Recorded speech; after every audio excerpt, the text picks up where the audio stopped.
Bonjour et bienvenue à l'émission Islam. C'est avec beaucoup de joie que je vous retrouve ce matin.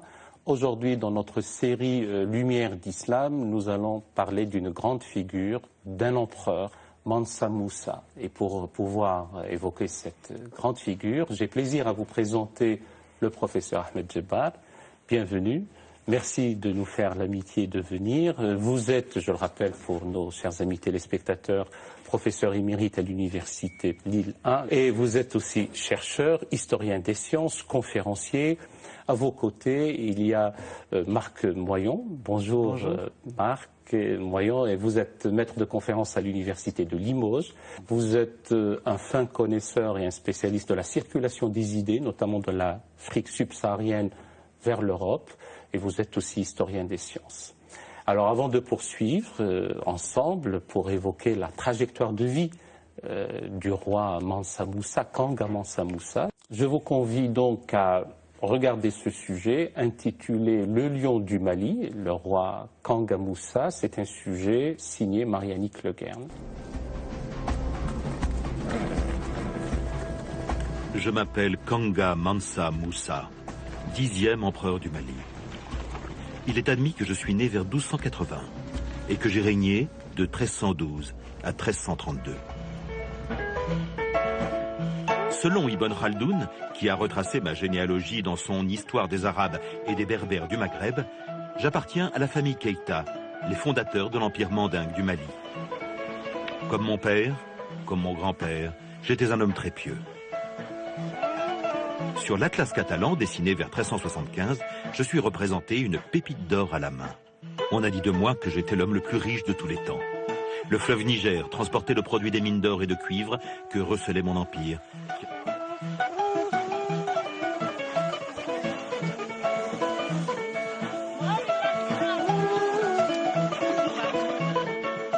L'or était transporté sous forme de poudre. Puis il était travaillé par d'habiles artisans.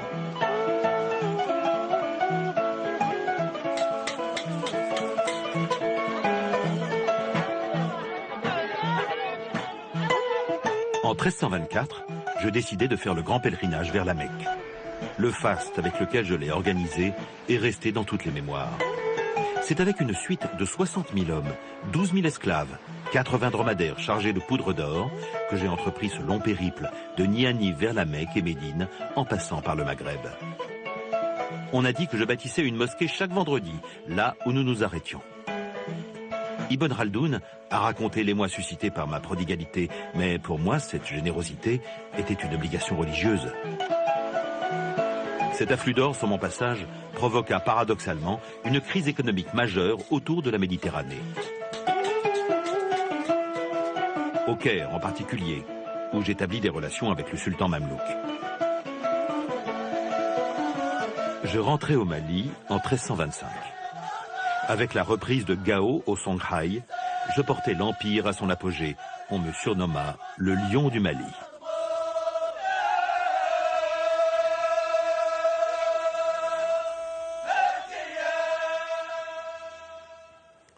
Ahmed Djebar, on retrouve là quelques éléments de la trajectoire de vie de Mansa Moussa. Alors, quel est son contexte historique?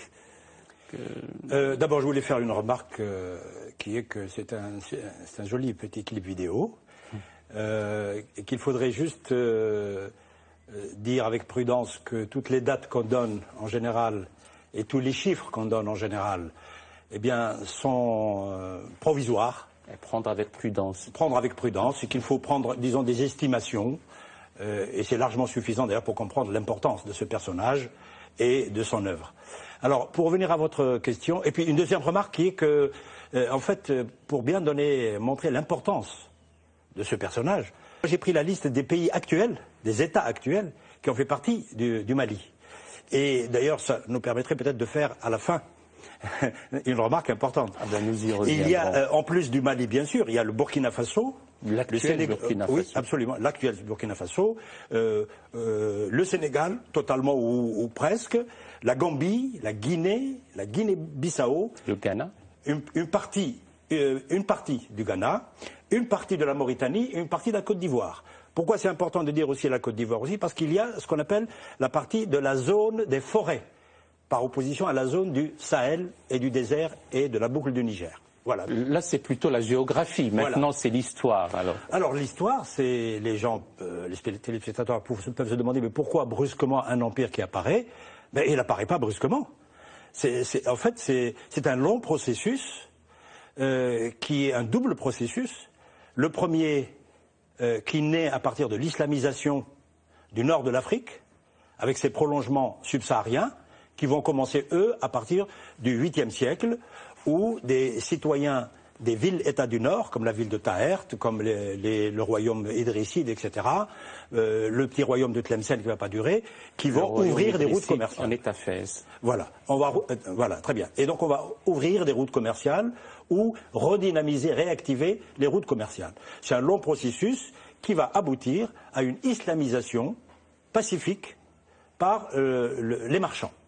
Et donc ça va aboutir à la création de royaumes dont les dirigeants sont musulmans, mais dont les citoyens ne sont pas tous musulmans. Ils vont garder leurs traditions, à la fois les traditions évidemment religieuses, et puis les traditions orales, culturelles. Bien.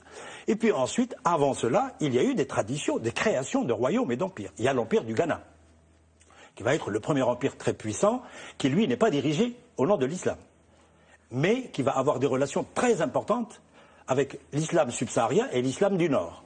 À tel point que de très hauts fonctionnaires, des juristes, des techniciens étaient dans la cour donc, du roi du Ghana ou de l'empereur du Ghana. Bien. Et puis ensuite, Mansa Moussa, c'est le résultat d'un processus strictement malien, si j'ose dire. C'est la fondation de l'empire du Mali par Soundiata Keïta, qui est le premier, puisque le clip a bien dit que Mansa Moussa est le 10e. Et donc là, on voit bien le processus. Alors ce processus va aboutir au fait que les dirigeants vont devenir des dirigeants musulmans, une partie de la population va être islamisée, et l'autre partie va rester donc avec ses croyances traditionnelles. Bien. Et Mansa Moussa donc est le résultat d'un très long processus, mais qui est pacifique presque complètement. Soundiata Keïta a à la fois fait diffuser l'islam d'une manière pacifique, mais aussi d'une manière guerrière. Parce qu'il voulait récupérer les richesses de la région qu'on appelle la région de la forêt, c'est-à-dire le kola, la noix de kola, le cuivre, etc. Voilà. Mais c'était essentiellement une diffusion pacifique. Alors, Marc Moyon, pour revenir au personnage cette fois-ci, son enfance, son milieu, son accession au pouvoir et son milieu familial tout particulièrement. Alors, c'est relativement difficile de répondre à ce genre de questions tellement on est pauvre en sources historiques. Du fait qu'il n'y avait pas des archives consignées. Effectivement, le royaume du Mali n'a pas d'archives écrites.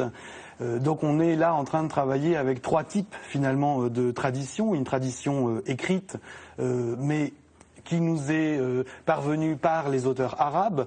On en a parlé dans le clip tout à l'heure avec Ibn Khaldoun, mais on aurait pu citer aussi Ibn Battuta ou plus anciennement Al-Umari. Oui.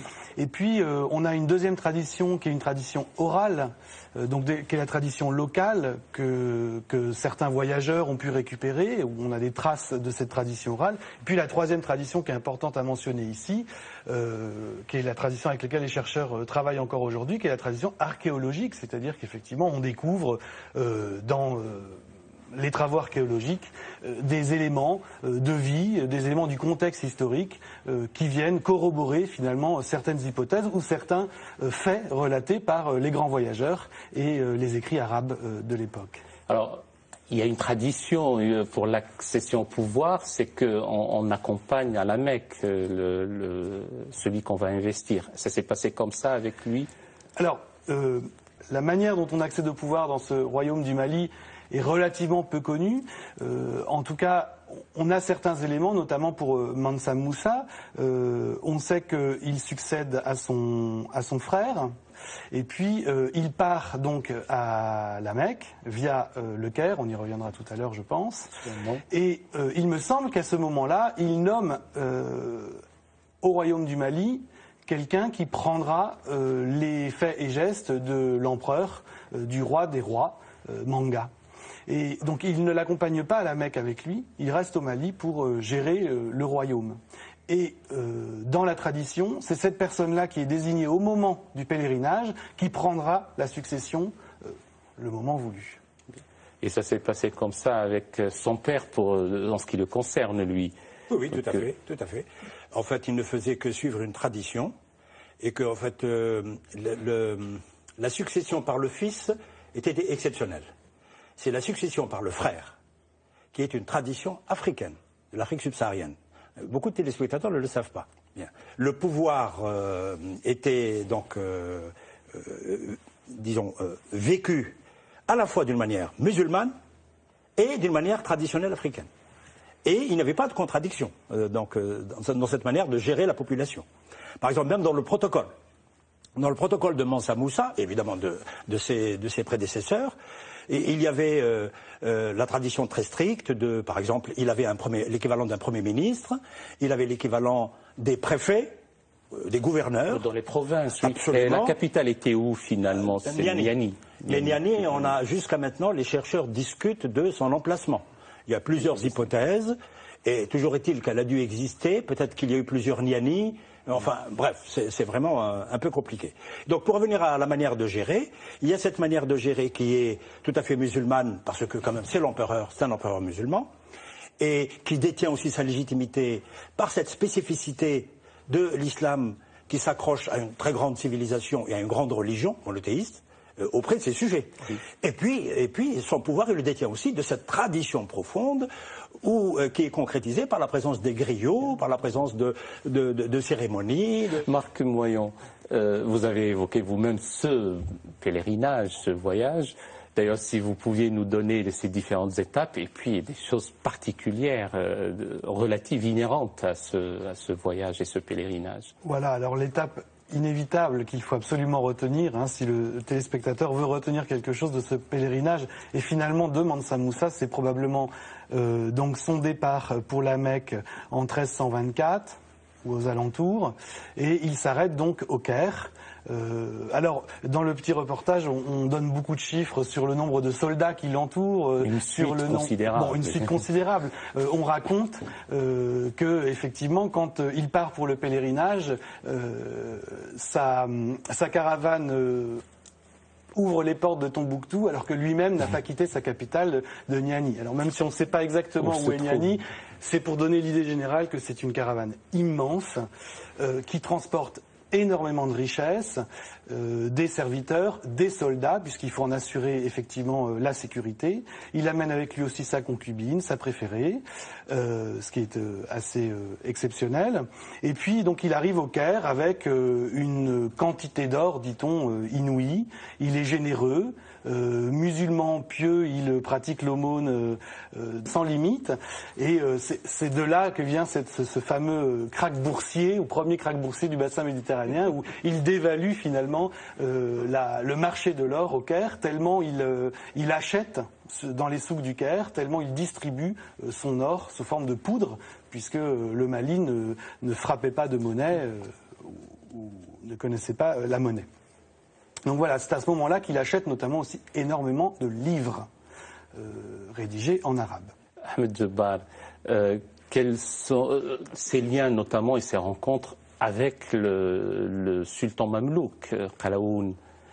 D'abord, quand les autorités mamelouks apprennent l'importance, déjà quantitative, de cette forte délégation, parce qu'ils ne connaissaient pas spécialement ce roi, ils avaient sûrement eu quelques émissaires, eh bien, ils vont préparer un accueil à la hauteur de cet empereur.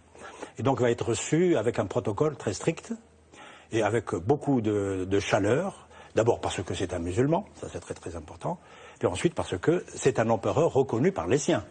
Ce n'est pas les musulmans du Nord qui ont décrété que c'était un empereur, un bon ou un mauvais empereur. C'est très important tout cela. Ça veut dire qu'il est le produit de sa société. Et ça, c'est une nouveauté aussi pour les gens du Nord, qui considéraient peut-être que l'Afrique subsaharienne, c'était juste un espace de commerce et de circulation des voyageurs arabes ou berbères ou arabo-berbères. Bien. Et donc là, ils l'accueillent absolument comme un chef d'État. Et ensuite, ils lui créent toutes les conditions. Ils mettent à sa disposition un très haut personnage de l'État, qui va rester avec lui tout le temps pour l'accompagner. Et évidemment, il a discuté avec lui à la fois de culture, de politique, et c'est lui qui rapporte dans ses souvenirs, nous avons donc les souvenirs rapportés par d'autres auteurs comme le Maqrizi plus tard, qui raconte que Mansa Moussa était un jeune homme très cultivé, maîtrisant parfaitement l'arabe. Il a impressionné son auditoire par son savoir. Voilà. Donc c'est une image très positive, et puis l'accueil a été tout à fait officiel. Alors, Marc Moyon, c'est pour le pèlerinage qu'il y va, donc il va à la Kaaba, à la Mecque, et son retour aussi. Donc, il revient vers 1325. Oui. Alors, on a très peu de documents et très peu de sources qui nous parlent de son pèlerinage proprement dit à la Mecque. On a d'autres documents qui nous parlent de son retour par le Caire, justement, où là... alors je vous ai parlé déjà de la dévaluation de l'or, donc là, alors soit on lui demande, les sources là divergent un petit peu, soit on lui demande de racheter de l'or à un prix fou pour pouvoir gérer cette crise de l'or qu'il a provoquée un an plus tôt. Pour monter les coûts. Pour monter les coûts. Soit, effectivement, on raconte que sa caravane n'a plus suffisamment d'or pour gérer le voyage jusqu'à Tombouctou, jusqu'au retour, jusqu'au l'Empire du Mali, et donc il doit là emprunter cet or. Bon, ce qui se passe en tout cas, c'est qu'effectivement il emprunte de l'or au Caire à des taux d'intérêt excessivement élevés, et il revient au Mali et il honore ses dettes relativement bien, et il revient au Mali à la fois avec donc des livres, je l'ai dit tout à l'heure, des denrées, des produits du nord de l'Afrique, mais aussi avec des personnes nouvelles qui viennent du nord de l'Afrique, pas du Maghreb en général, ou des Andalousiens, les habitants d'Andalous, cette partie de la péninsule ibérique sous domination musulmane de l'époque. Et c'est de cet Andalous, justement, qui est issu notamment Abou Ishaq Es-Saïli, fameux architecte. Ça arrive au moment où vous allez vous convier vous-même, ainsi que nos chers amis téléspectateurs, à suivre ce second sujet de l'émission intitulé Kanga Mansa Moussa, le roi bâtisseur. C'est toujours signé Marie-Annick Le Guern. Regarde.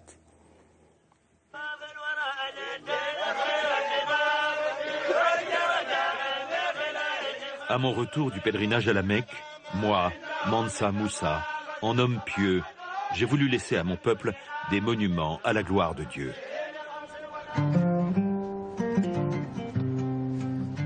L'empreinte de mon passage sur terre est aujourd'hui encore bien vivace.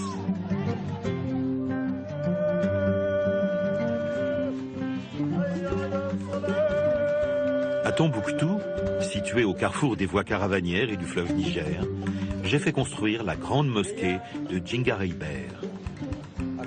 Elle est construite en terre crue, et tous les ans, les fidèles, en se servant des piquets plantés dans les murs comme échelles, refont l'enduit.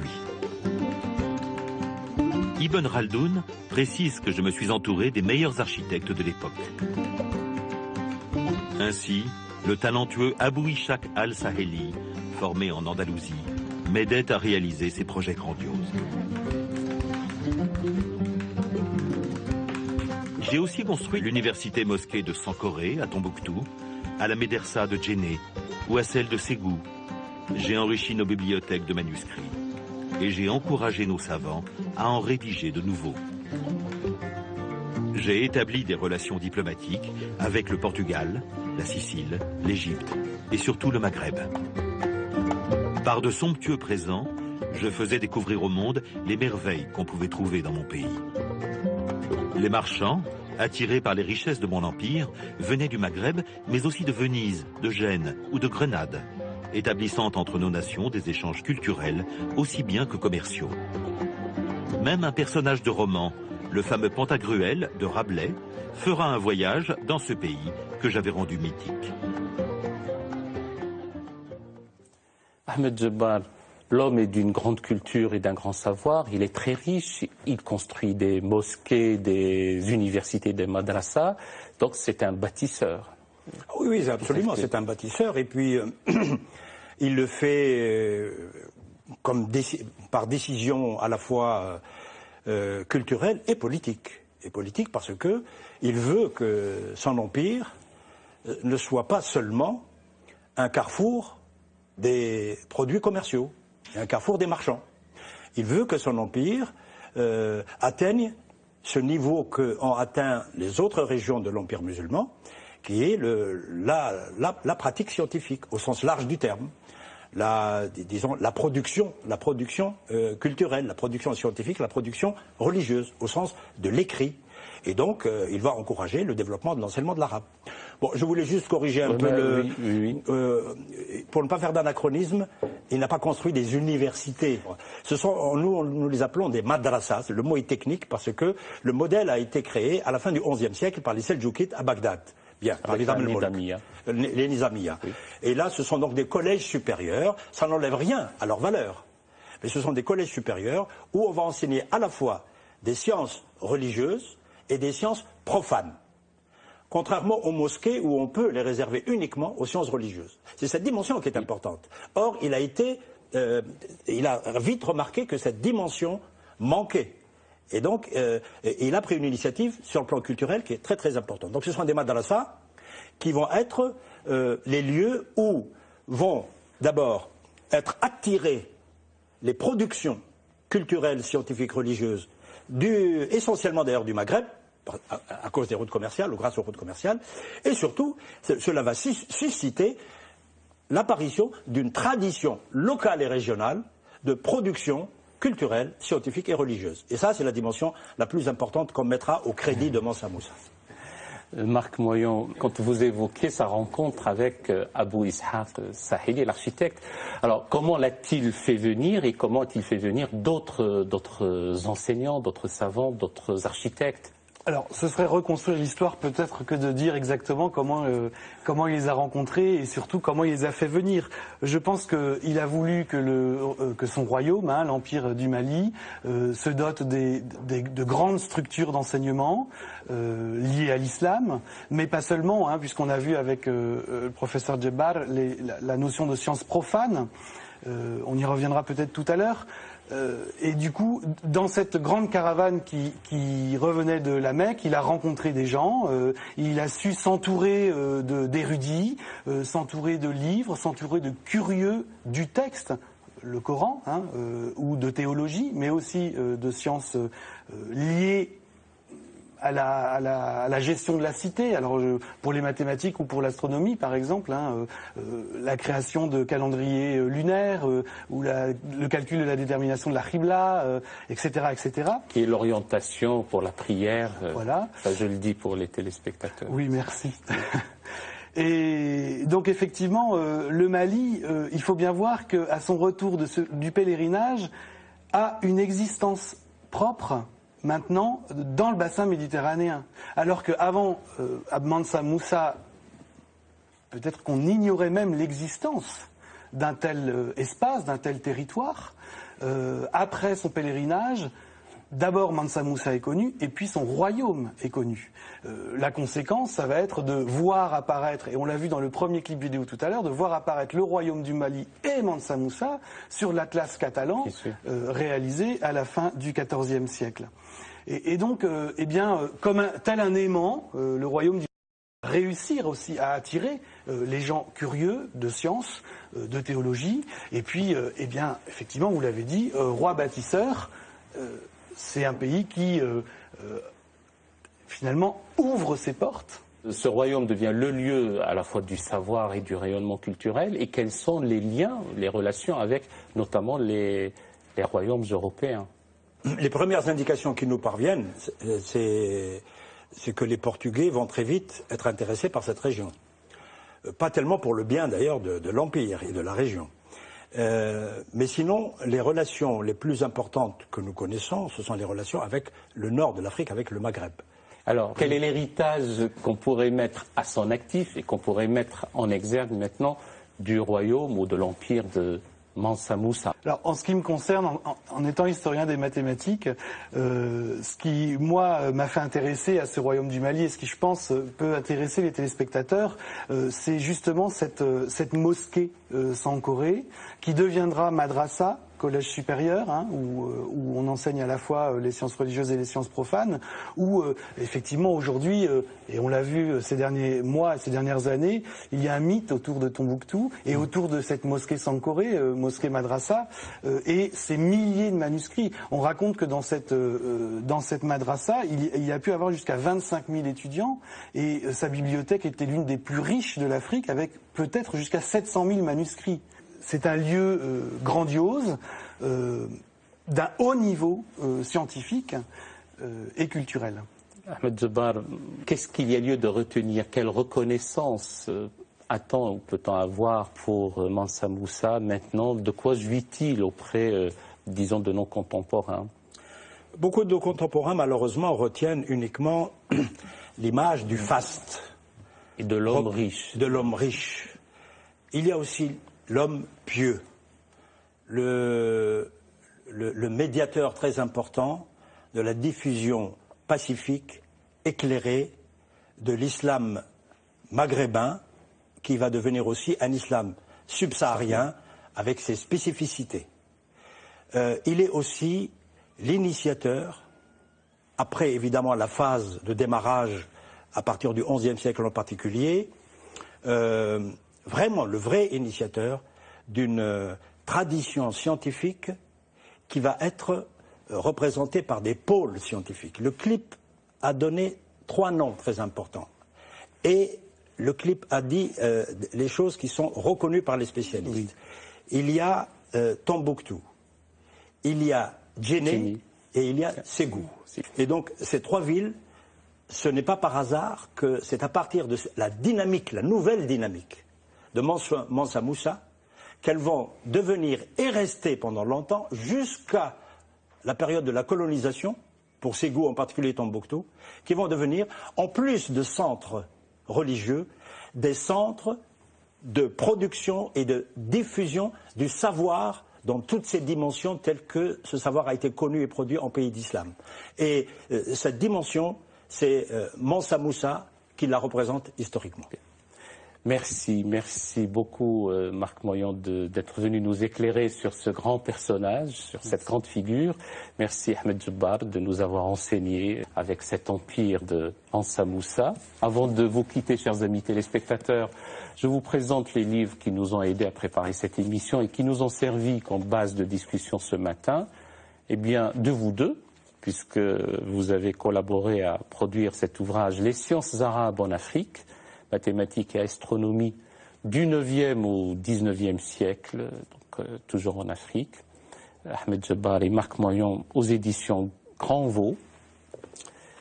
Ce livre de Cheikh Gueye, Touba, la capitale des Mourides, aux éditions Karthala.